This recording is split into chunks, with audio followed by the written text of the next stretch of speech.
I never thought much about rideshare safety. I always did the basics. Checked the license plate, made sure the driver confirmed my name. But beyond that, I never really worried. That changed after that night. It was a Saturday, and I had spent the evening downtown celebrating my best friend's birthday. A long night of bar hopping, too many cocktails, and just enough bad decisions to make it a great night. By the time I decided to head home, it was nearly 2 a.m. My friend Amanda begged me to stay at her place. She lived just a few blocks away, but I was tired, a little buzzed, and just wanted to sleep in my own bed. So, I called a rideshare. The app matched me with a black Nissan Altima, driver's name Steve, with a 4.9 rating. Looked fine to me. The car pulled up a couple minutes later, idling at the curb. I checked the plate. It matched. I opened the door. "Hey, Steve," I asked, just to be sure. The driver nodded without looking at me. That should have been my first warning sign. I hesitated for half a second. Something about his silence felt off, but then I shook it off. I slid into the back seat, shut the door, and the car pulled away from the curb. I didn't realize I had made a mistake until we missed the first turn. I leaned forward slightly. "Hey, I think you were supposed to turn back there." No response. The driver kept going, his hands gripping the wheel too tight. I glanced at my phone. The rideshare app was still open, showing our route. We were definitely off course. My stomach tightened. Steve?"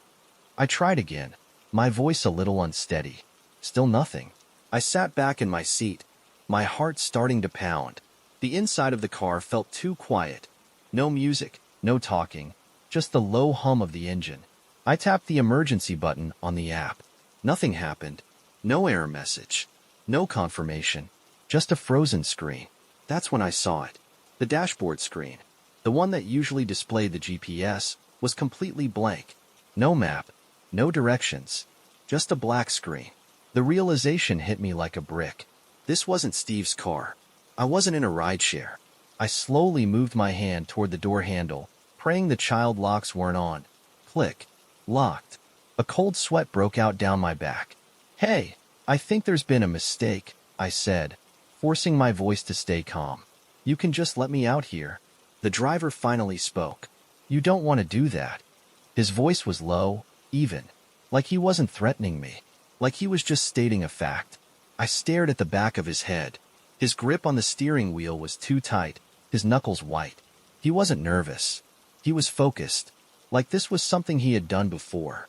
The car kept moving, taking another wrong turn. I could feel panic crawling up my throat. I opened the app again, my hands shaking, trying to get a signal, anything, but the screen just froze again. I glanced up. We were turning onto a dark, empty road. My heart was slamming against my ribs. This is bad. This is really, really bad. Then I saw the intersection ahead. A single red light, a few late-night cars waiting to cross. A chance. I didn't think. I lunged forward, grabbing the steering wheel with both hands and yanking it hard to the right. The car jerked violently, tires screeching. The driver swore loudly, wrestling for control. For a second, I thought he was going to punch me, but instead, he just let go of the wheel, hitting the brakes. The car skidded to a stop at the edge of the intersection. I didn't wait.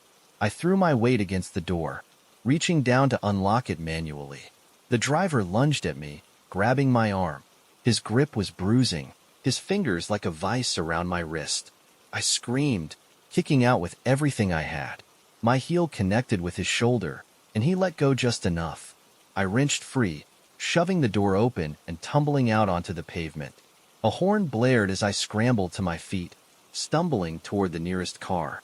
A guy in a white sedan rolled down his window, eyes wide. "Are you okay?" "That guy, he's not my driver," I gasped, pointing back. But when I turned, the black Nissan was gone.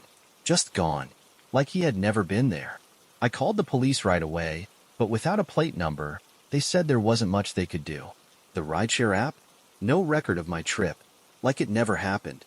That was the part that scared me the most, because that meant whoever he was, he had done this before, and he knew exactly how to make people disappear. For the next few weeks, I kept seeing black Nissans everywhere. I knew it wasn't him.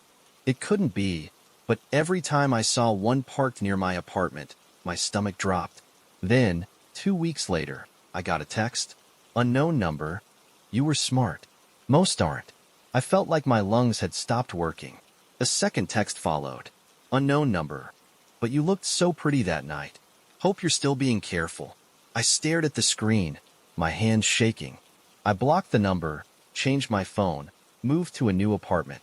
But I never went back on a rideshare app again, because I knew, somewhere out there, he was still picking up passengers. And the next girl? She might not be as lucky as me. I never liked parking garages.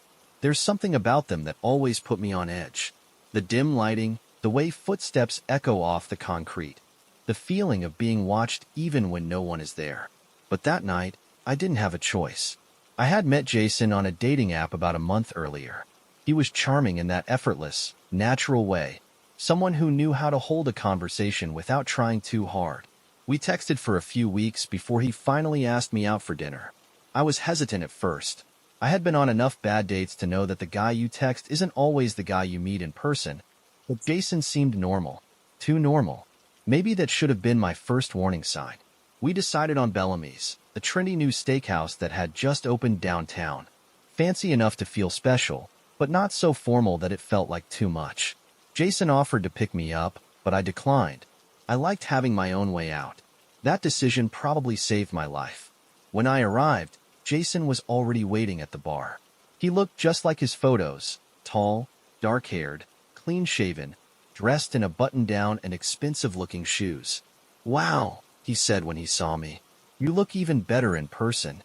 I smiled, but something about the way he said it felt rehearsed. We sat down, ordered drinks, and for the first hour, everything was fine. The conversation flowed easily, the food was great, and Jason was polite, engaging, completely normal. Then he started asking strange questions. At first, they were subtle. "So, do you live alone?" I hesitated, then lied. "No, I have a roommate." Jason just smiled. A little too long. Then, "What floor is your apartment on?" That set off every alarm bell in my head. I laughed it off. "Why? Planning a break-in?" Jason chuckled, shaking his head. "Just curious." I changed the subject. The rest of the night, I felt his eyes studying me. Not in a flirty way. Not in a nervous first date way. In a way that made my skin crawl. When the check came, Jason reached for it. "I got this," he said smoothly. Normally, I would have insisted on splitting, but I just wanted to leave. "Thanks," I said, forcing a smile. He grinned. "Least I can do. It's not every night I get to spend time with someone like you." Again, the words were perfect. Too perfect. Like he'd said them before. I grabbed my bag. "Well, this was fun." "I'll walk you to your car," Jason interrupted. A polite offer. Normal. But I didn't want that. "That's okay," I said quickly. "I parked in the garage just across the street. It's well lit. I'll be fine." His smile didn't waver, but something in his eyes shifted. "I insist," he said. Every instinct in me screamed no. "I actually need to make a quick call," I lied. "I'll be fine, I promise." Jason didn't move. For a second, I thought he was going to argue. Then he smiled again. "All right," he said slowly. "Get home safe." I forced a polite laugh. "You too." Then I walked out of the restaurant as fast as I could without running. I didn't look back. The parking garage was nearly empty when I entered. The overhead lights buzzed softly, casting long, eerie shadows across the concrete. My heels echoed with every step. I reached into my bag for my keys, my fingers trembling slightly. I was just being paranoid, right? I hit the unlock button. My car beeped. I picked up my pace. Then, a noise behind me. Footsteps. Slow. Deliberate. I turned my head slightly, my breath catching. Jason was standing at the entrance of the garage. Just standing there. Watching me. Not walking to his car. Not on his phone. Just waiting. I swallowed hard and forced myself to keep moving. "Don't run. Don't let him know you're scared." I reached my car and yanked open the door. I slid into the driver's seat and locked the doors, my pulse thundering in my ears. I looked up. Jason was gone. My whole body was shaking. I turned on the engine, put my hands on the wheel, and took a deep breath. Maybe he had just walked the other way. Maybe I was overreacting. I shifted into reverse, glancing at my rearview mirror. My stomach dropped. Jason was standing directly behind my car. Smiling, I slammed my foot on the gas. The tires screeched as I sped backward. I didn't care if I hit him. I just wanted to get away. But when I turned back, he was gone. Vanished. I threw the car into drive and sped out of the garage without looking back. When I got home, I triple-checked my locks. I pulled my curtains shut. I barely slept. The next morning, I woke up to a text. Unknown number. You left so fast. I didn't even get to say goodbye. My stomach twisted. How did he get my number? I blocked it, deleted the app. But that wasn't the end. For the next 2 weeks, I kept seeing a black sedan parked near my apartment. Different spots, different times of the day, but always there, watching. One night, as I was leaving work, I saw it again, parked across the street. I told myself I was being paranoid, that it was just a coincidence. Then my phone buzzed. Unknown number. Nice dress. My blood ran cold. I was wearing a dress that I hadn't been wearing this morning. I didn't think, didn't hesitate. I called the police. By the time they arrived, the sedan was gone. They took my statement, said they'd keep an eye out, but there wasn't much they could do. That night, I stayed at a friend's place. The next morning, when I got home, there was a sticky note on my door. No words, no threats, just a smiley face drawn in black ink. I moved the next day, changed my number, deleted every dating app. I never saw Jason again, but sometimes, when I'm alone at night, I still get this feeling, like I'm being watched. And every now and then, I find myself checking my rearview mirror. Because deep down I know, Jason is still out there, waiting for the next girl. I've always been good at reading people. Comes with the job. I work in event planning, which means I spend my days dealing with clients, vendors, and people who will lie to your face while smiling. You learn to pick up on the small things, the hesitation before answering, the quick flick of the eyes, the way someone shifts their weight when they're about to tell a lie. It's instinct, and that instinct has saved me more than once. That's why, when I met Daniel, something felt off. We had been talking for about 2 weeks after matching on a dating app. He was charming, in a way that felt almost practiced, quick-witted, polite, confident, but never pushy. He knew how to pace a conversation, always leaving just enough mystery to make me want to keep talking. He never overshared, never let the conversation die. It was effortless, too effortless. Still, he seemed normal enough, and after a long week of work, I figured I deserved a good night out. We met at the Red Orchid, one of those dimly lit, upscale bars that had a reputation for making the strongest cocktails in the city. When I arrived, Daniel was already waiting inside, sitting at a small booth in the back. He looked exactly like his photos, tall, dark hair, sharp features, clean cut, maybe a little too clean cut. "Wow," he said, standing as I approached. "You're even more beautiful in person." I smiled, but something about the way he said it felt rehearsed. We sat down, ordered drinks, and for the first 20 minutes, everything was normal. We talked about work, travel, the usual first date small talk. But then I started to notice something. Daniel wasn't asking follow-up questions. He responded perfectly to everything I said, laughing in the right places, nodding at the right times. But his reactions were just a fraction too fast. Like he had already prepared his responses before I even finished speaking. The realization sent a tiny ripple of unease through me. "So, do you come here often?" he asked, sipping his drink. "First time," I admitted. "You?" His smile flickered. "Yeah, a few times." Something about the way he said it didn't sit right. It wasn't the words. It was the way his fingers tapped against the table, like he was distracted. I glanced around. The bar was crowded, but in that low, buzzing way where everyone was lost in their own world. No one was paying attention to us. "How's your drink?" Daniel asked. I looked down at the glass in my hand. I hadn't even taken a sip yet. And yet, he said it like he already knew the answer. I forced a smile. "Haven't tried it yet." His expression didn't change. Just that same, polite smile. "Let me know what you think." I took a small sip. It tasted bitter. Stronger than I expected. My stomach clenched. Maybe it was just my nerves. Daniel tilted his head slightly, watching me. "So, tell me," he said smoothly, "do you live alone?" Every alarm bell in my brain went off at once. "That's a weird question for a first date," I said lightly, trying to keep my voice steady. Daniel just smiled, unfazed. "Just making conversation." I set my drink down. I didn't like the way this was going. "Actually," I said, glancing at my phone, "I just realized I have an early meeting tomorrow. I should probably—" "Stay," Daniel interrupted. Just one word. Soft, calm, but wrong. I felt my stomach drop. Before I could respond, a waiter appeared beside our table. "Hey, sorry to bother you," he said, looking straight at me. "Do you mind coming with me for a second? There's a problem with your card at the bar." My card? I hadn't even given them one yet. I looked up at the waiter, and that's when I saw it. His eyes weren't on me. They were on Daniel. I didn't hesitate. I grabbed my bag, stood up, and followed the waiter without looking back. The moment we stepped away from the booth, he leaned in and whispered, "That guy's been here 3 times this week. Different girl each time." My blood ran cold. We reached the bar, and he quickly handed me a receipt for a drink I hadn't ordered. "Just pretend to check it," he muttered under his breath. I scanned the receipt with shaking fingers. "He always picks that booth," the waiter continued.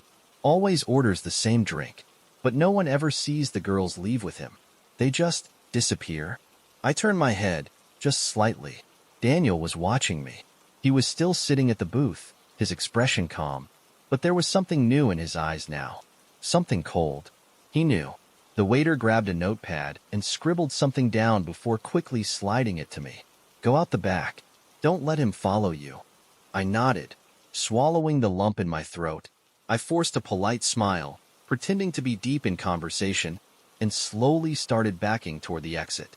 Daniel still wasn't moving, just watching. I turned and walked fast, weaving through the crowd toward the back door. My hands were ice cold, my breathing shallow. Then, a shadow moved behind me. I felt him before I saw him. Daniel. I didn't think, didn't hesitate. I broke into a run. The back door slammed open, and I sprinted into the alley, heart pounding. I could hear footsteps behind me, quick, steady. Then, a voice. "Where are you going?" Not angry, not desperate, just curious. I kept running. The alley spilled out onto a busy street, the lights of a 24-hour diner glowing ahead. I stumbled inside, breathless. The waitress behind the counter took one look at me and said, "You okay, honey?" I turned. The alley was empty. Daniel was gone. I didn't go home that night. I called a friend, stayed at her place, and in the morning, I went straight to the police. They took my statement but didn't seem surprised. The officer sighed. "You're the second girl this month to report a guy matching that description. Did they catch him?" I asked, my voice barely above a whisper. The officer just shook his head. "We ran the name he gave the other girls. Fake. His photos? Stock images. The number on the dating app? Disconnected." I felt sick. "He's not real?" I whispered. The officer's expression darkened. "Oh, he's real," he muttered. "We just don't know who he is." I deleted every dating app off my phone that night, and for weeks after, I couldn't shake the feeling that he was still out there, that somewhere, another girl was sitting in that same booth, drinking that same cocktail, and that Daniel, if that was even his real name, was still watching, waiting for the next one. I had been working on my grandfather's farm for a little over 3 months when the first body showed up. It wasn't human. I remember the day exactly because of how beautiful the morning was. The sky was that endless kind of blue you only get in late summer, the air thick with the scent of damp soil and cut grass. I had just finished my coffee and was heading out to check the south field when I saw something lying near the fence line. One of our cattle. Its body was completely intact, no blood, no sign of a struggle, but something was wrong. The way it lay there, perfectly still, its legs twisted just slightly in the wrong direction. I swallowed hard and moved closer, the dry grass crunching beneath my boots.